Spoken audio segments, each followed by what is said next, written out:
What's up, everybody? Today I'm doing a premium deck profile of Gredora from the Cradle mechanic. Let's hop into it. So for my grade zeros, the reason why I'm running this basic trigger lineup is because of the way the deck performs for my playtesting, and I'm very comfortable with just the basic 4-draw PG, 7 crits, and the 1 over trigger. And that's it for the grade 0. Nothing special about it. For my grade 1 lineup, I run 2 Cleared Breeze, 3 High Class Moth, 2 Area Stiller, 2 Brilliant Blisters, and 1 Spiritual Condensation. Cleared Breeze is a card that can cradle by discarding a card to draw a card. If you discard a grade 3, you can cradle an opponent's rear guard. Not bad. Discarding grade 3s to draw a card, or discarding any card to draw, dig deep into your other cards to help you dig into your cradle pieces a little bit faster. High Class Moth, great countercharger, stops intercepts, and helps put cards on the bottom of your deck. Stiller is a fantastic card. All you gotta do is Soul Blast 1. If there's a marker on either player's field, you get an imaginary gift. Protect. Brilliant Blister, fantastic card. Bounces back to hand at the end of your turn if your opponent has no standing units. If you have 6 or less cards, Soul Blast 1, draw a card. If your opponent's Vanguard is at rest and he's placed on Guardian Circle, Soul Blast 1, discard a card. Choose one of your opponent's units, and it cannot stand for the rest of that turn, and rest it. I run the 1 Spiritual Condensation to help me get Area Stillers and Blisters, or anything I need in the deck, back onto the board if it is retired, or if I have to call them, or if they go into the damage, and I heal them out of the damage zone. Other than that, that's really it for the grade zeros. For my grade 2 lineup, I run 4 Sticky Bolas, 4 Stamping Red, 2 Elena, and 2 Maple. Bolas is a staple in the deck. Vanguard Rearguard, Counterblast 1. Check the top 6 cards of your deck and add up to 2 Dark Faces with different names from them to your hand. So great to find your grade 3 units to have a constant ride or stride fodder. Her second skill is when she attacks, Soul Blast 1. She gets 6,000 power for every unit that is cradled. If she exceeds 20,000 or more, draw a card. Very good draw power for the deck. Stamping Red on Vanguard Rearguard, Counterblast 1, Cradle Rearguard. If you do not, draw a card. Then, his continuous effect, Vanguard Rearguard, if there is a unit that is Cradle, he gets 6,000 power.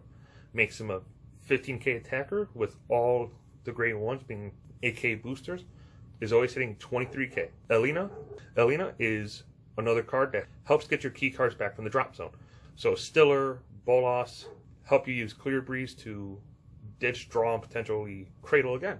I run Maple in the deck because she's just a free unit that comes out of the drop zone and is a consistent attacker as long as you ride or stride. She will always come out as long as there's not a copy of her on the rearguard circle. Other than that, that's really it for the grade 2. Consistent board presence with consistent cradling and potential draw power. For my grade 3 lineup, I'm running 4 Gredora, 4 Darkface, 2 Usurer Dragons, and 4 Heal Guardians. The Darkface lineup is pretty simple. You want to have as many copies in your deck to have Bolas grab 2 cards instead of 1 and deck them a little bit more. Gredora's skill is Counterblast 1 and cradle up to 2 of your opponent's rear guards. On attack, retire one of your rear guards, call a grade 3 out of deck. Her and that grade 3 get 10k power. Darkface, Vanguard Rearguard, when placed, discard a card, cradle. Second effect, when it attacks, Counterblast 1, kill the cradle unit, and he gets 5,000 power for each of its grade value. Helps to force the search off the cradle markers.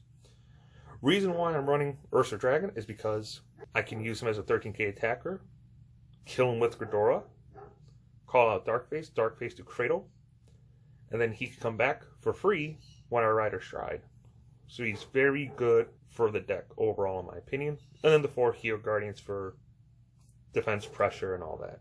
Also, what's nice is that you can use Clear Breeze to discard the dragons to draw a card in the early game, potentially cradle, and the minute you ride Gredora, dragon's going to come out of the drop zone.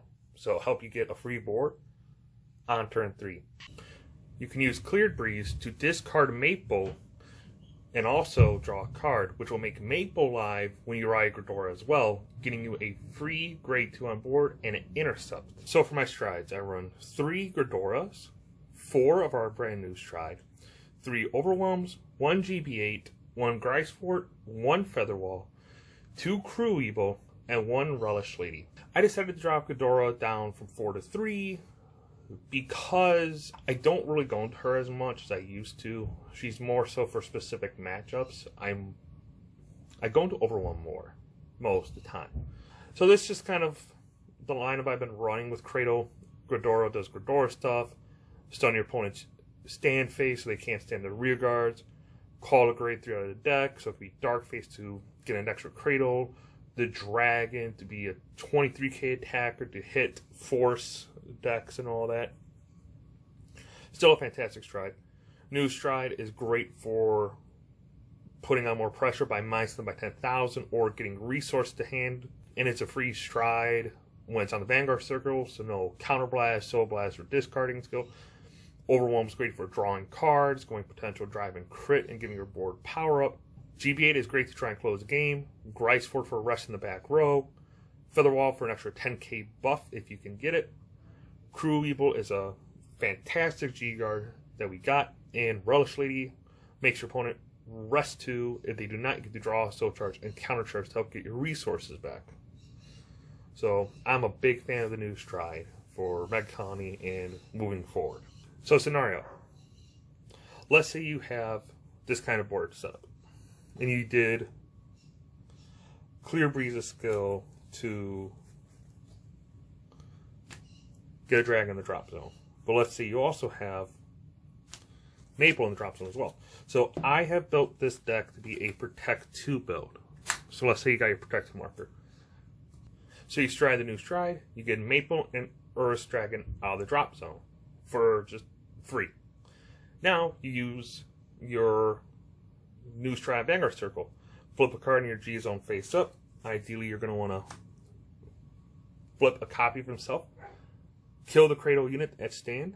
You'll get to countercharge 1, draw a card. Then you get to search your deck for the grade of the Cradle unit that you killed. Let's say they have another Cradle unit because you did Gredora first turn and they didn't replace any of their units, or you applied more Cradle on the board off of Cleared Breeze, Stamping Red, or Dark Face. You can counterblast 1 with the Stride in the G zone, put Earth's Dragon into Soul, snipe that Cradle unit, countercharge, draw, then get the search off the Cradle. So you can search your deck. Let's say you kill a grade 2. You can get that. And if you kill a grade 1, you can search out Spiritual Condensation. Call. And you don't even have to use their skill. You just get a body board. They can use Stiller to Soul Blast. Earth Dragon out of Soul. And then grant yourself another Protect 2 marker. This is the idea of the deck.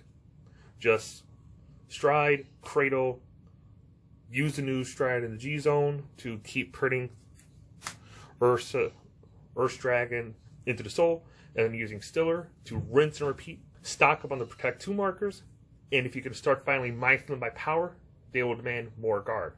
Also, because Bolas is on a Protect 2 marker, all you need to do is boost her with anything, and she'll be swinging over the 20k mark, so you can Soul Blast 1 and draw a card.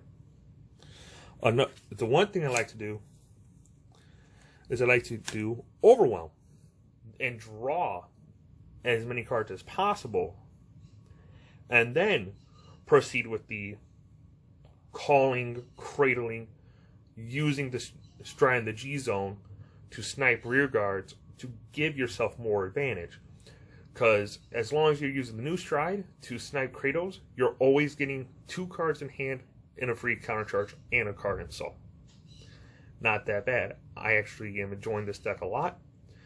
The only downside to Cradle is if you face a deck that doesn't call rear guards, the whole deck becomes vanilla, so it's a little bit harder to benefit off your Cradles. Let's say you have not seen Dragon at all for the whole game, but you have Moth. You can just use your stride to move Moth into the Soul, then Soul Blast it out with Stiller, and still get your marker.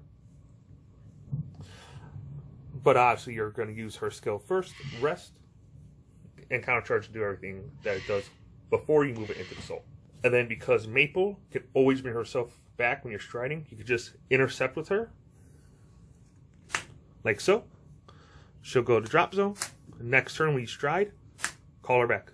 And she's a consistent pressure, always being a 15, 25, 35, and up interceptor, as long as you keep getting protect 2s. Now, there are some times where you just will not go the protect 2 route. You're just going to go protect 1. That's usually against clients that can lock or retire your board very easily. Once you know those clans, you just flip to protect 1 and you just get a bunch of protect markers in hand, because of the amount of advantage you're getting off of the new stride with the cradles. Other than that, that's the deck profile. These are some pretty fun interactions you can have with the cradle with the new stride by getting a nice big chunky hand and searching your key pieces that you want. Until next time, card fighters, stay safe out there.